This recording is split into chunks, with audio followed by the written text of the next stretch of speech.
프랭클린 선생님과 함께하는 사회복지 상담 시간입니다. 스튜디오에 선생님 나오셨습니다. 선생님 안녕하세요. 안녕하십니까. 네, 자 오늘도 이렇게 또 편지가 와 있습니다. 제가 편지 소개하겠습니다. 저희는 70세의 시민권자로 2020년까지 자영업을 하면서 수입이 연 2만 불 정도 벌었습니다. 금년 1월에 비즈니스를 아들에게 줘버리고 모아둔 재산도 없이 소셜 시큐리티로 부부 합쳐서 월 1,300불로 살고 있고 다른 혜택을 신청 못하고 있습니다. 자택에 살고 있고 건강하지만은 노후 문제를 전혀 준비 못했습니다. 저희에게 어떤 혜택이 있을까요? 정보 부탁합니다. 이런 내용이네요. 이분은 두 부부가 네. 작년까지 자영업을 했구만요. 예. 자영업을 하고 금년 1월 달에 그 자영업 업체를 네. 아들한테 줘버렸습니다. 예. 아들한테 줬는데 이제 어떻게 줬느냐 하는 것도 문제가 이해가 되겠습니다. 네. 그래서 이제 비즈니스 인컴은 금년에 들어온 사실은 없는데 네. 소셜시큐리티만 받고 있으면서 다른 혜택 신청을 전혀 안 하셨구만요. 그거는 작년에 비즈니스 인컴이 있어가지고 혜택의 신청을 못했던 경우를 생각하고 네. 금년도 아마 그냥 그대로 있었던 것 같습니다. 네. 벌써 이미 신청을 했어야 되는 입장입니다. 네. 이분들은 지금 세이빙 자산이 없고 집만 있다고 그랬죠. 네. 그리고 소셜시큐리티가 두 분 합해서 1,300불을 받고 있구만요. 네. 1,300불을 받고 있다는 얘기는 실제 수령액이 1,300불인지 네. 아니면은 그 메디케이 파트 B 프리미엄을 공제하기 이전 네. 그러니까 그로스의 어마운트인지 네. 구분이 안 됐습니다만은 네. 두 가지 경우를 들어서 말씀을 드리겠습니다. 네. 우선 1,300불이 메디케이 파트 B 프리미엄을 공제하기 이전 총액이란다고 가정을 하면요. 네. 그럴 경우에는 이 두 분은 메디케이드의 신청이 가능합니다. 레귤러 메디케이드를 진작 신청했어야 되는 거죠. 그렇죠. 네. 그 집을 자기 개인 자택을 가지고 있는 건데 그거는 메디케이드 신청하는 데는 당장은 지장이 없으니까 네. 그 메디케이드를 신청을 하고 또 SSI 신청도 가능합니다. 네. 그다음에 푸드스탬프 신청이 다 가능합니다. 네. 그런데 그걸 못 하셨어요. 네. 만약에 네. 이 1,300불의 소셜시큐리티가 실제 수령액 네. 파트 B 프리미엄 148불씩을 공제하고 난 후에 받은 액수란다면은 네. 148불씩 두 분의 거를 추가시켜야 되죠. 그렇죠. 합쳐야죠. 그렇게 네. 되면은 1,500불이 훨씬 넘어가 버리죠. 네. 1,500불이 넘어가게 되면은 레귤러 메디케이드의 자격은 없어집니다. 네. 또 SSI 자격도 없어집니다. 네. 또 푸드스탬프는 그대로 자격이 됩니다. 예. 그래서 기준이 달라집니다. 만약에 네.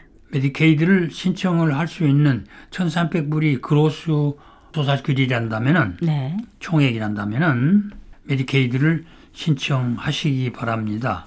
이때 중요한 거는요. 네.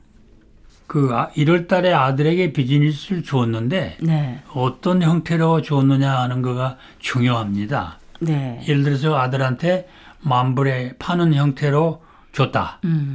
그렇게 되면은 그 비즈니스를 파는 데 대한 그 재정적인 변화가 생긴 겁니다. 그렇죠. 그래서 5년 백체크에 걸려버려요. 네. 네, 그러나 비즈니스가 전혀 안 돼가지고 네. 그냥 뭐 주거니 받거니 뭐 이런 것도 없이 그냥 아들한테 그냥 공짜로 줘버렸다. 돈 받은 거 없이. 예, 돈 받은 거 없이요. 네. 그렇게 되면은 그걸 어떻게 줬느냐고 하는 그 페이퍼가 있어야 됩니다. 네. 네, 그거를 변호사를 통해서 작성이 되어 있는지 안 되는지 모르겠는데 없으면은 작성을 하셔가지고 네.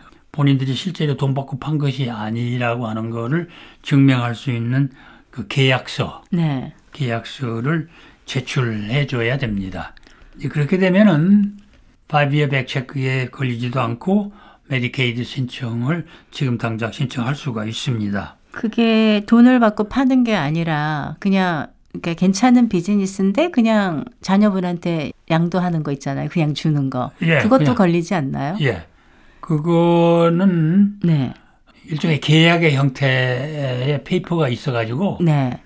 비즈니스가 정 안 되니까 내가 할 수가 없다. 나 기법 해버린다. 네. 그러니까 네가 해봐라. 네. 하는 식으로 줬다면은 아, 본인의 그 캐피탈 게인 인컴이 해당이 안 되죠. 그렇죠. 예, 그러니까 괜찮습니다. 네. 그러니까 그거를 잘 작성을 해서 준비를 하시면 좋겠습니다. 네. 지금 우리가 얘기하는 것은 지금 65세 이후에 받을 수 있는 레귤라 메디케이드, 이분은 메디케이가 있는 분들이니까요. 네. 레귤라 메디케이드를 받는 그 요령을 말씀을 드리고 있습니다. 네. 만약에 이분들이 네. 롱텀 케어 상황을 고려한다면은, 예. 생각을 한다면은, 네. 롱텀 케어 메디케이드의 자격이 문제가 될 거 아니겠어요? 네. 네, 이분들은 롱텀 케어 메디케이드에 전혀 자격에 문제가 없습니다. 롱텀 케어 메디케이드를 충분히 받을 수 있는. 예, 충분히 네. 받을 수가 있습니다. 네. 지금 롱텀 케어 메디케이드인데 건강할 때 받는 게 아니니까 네. 본인들이 알고만 계시면 되죠. 그렇죠. 롱텀 케어 메디케이드의 자격은 개인의 인컴, 해당자의 본인의 인컴이 지금 금년의 기준에서 한 달에 2,382불 미만이면 되고 네. 은행의 세이빙 자산이 2,000불 미만이면 되잖아요. 그렇죠. 예, 네. 그러니까 전혀 문제가 없습니다. 네. 그래서 두 분들이 이제 그 롱텀 케어 상황이 됐을 때 네. 롱텀 케어 메디케이드를 신청해서 혜택을 받는 데는 지장이 없다는 걸로 기억을 해 두시면 될 것 같네요. 그런데 이제 저희한테 이렇게 가끔 전화 오거나 또 이렇게 찾아오시는 분들 중에 이런 걸 잘 모르고 계셨다가 갖고 있던 돈이나 뭐 이런 집을 자녀분한테 줘버렸어요. 그리고 나서 어떻게 해야 되나 이런 분들이 많이 오시거든요. 예, 이제 집을 이제 일반적으로 좀 생각하고 있는 게 네. 우선 집이나 자산이 있으면은 롱텀 케어 메디케이드를 못 받는다는 거고 또 받더라도 나중에 메디케이드가 쓴 돈을 네. 그 회수해 간다. 네. 집을 차압해 간다. 네. 네, 이런 그 내용들을 알고 있기 때문에 네. 네. 사람들이 이제 질문들을 많이 합니다. 근데 이분의 경우는 네.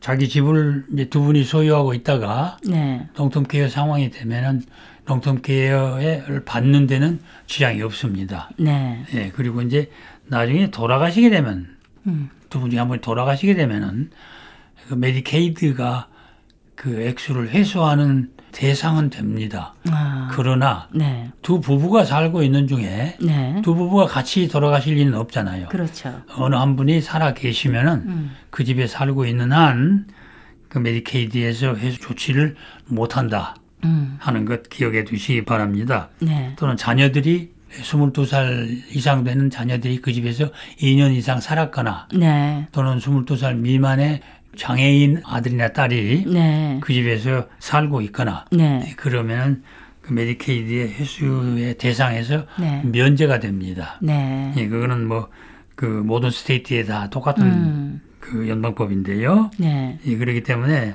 그런 점을 고려하면은 뭐 걱정하실 거 하나도 없습니다. 이분의 경우는요. 그렇죠. 네. 네. 선생님 오늘도 좋은 말씀 감사합니다. 감사합니다.